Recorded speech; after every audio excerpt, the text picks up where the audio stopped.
నేడు జిల్లా పరిషత్ ఉన్నత పాఠశాల కొల్చారంలో మండలంలోని అన్ని పాఠశాలల ప్రధానోపాధ్యాయులకు మరియు కళాశాల ప్రిన్సిపల్లకు యూడైస్ పైన రిసోర్స్ పర్సన్ సత్యనారాయణ శిక్షణ కార్యక్రమాన్ని నిర్వహించడం జరిగింది. ఈ శిక్షణ కార్యక్రమంలో పాఠశాల మౌలిక వసతుల విద్యార్థుల సంఖ్య మరియు ఉపాధ్యాయుల సంఖ్య వివరాలను ఏ విధంగా నమోదు చేయాలి అనేది తెలియజేయడం జరిగింది.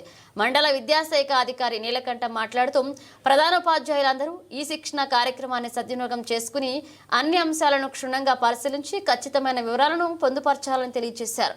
దీని ఆధారంగానే పాఠశాలలకు మౌలిక వసతులు మరియు నిధులు మంజూరు చేయడం జరుగుతుందని, దీన్ని ఆధారంగానే ప్రతి జిల్లాకు గ్రేడ్ పాయింట్స్ ఉంటాయని, కాబట్టి ఆన్లైన్ చేసేటప్పుడు తగు జాగ్రత్తలు తీసుకోవాలన్నారు.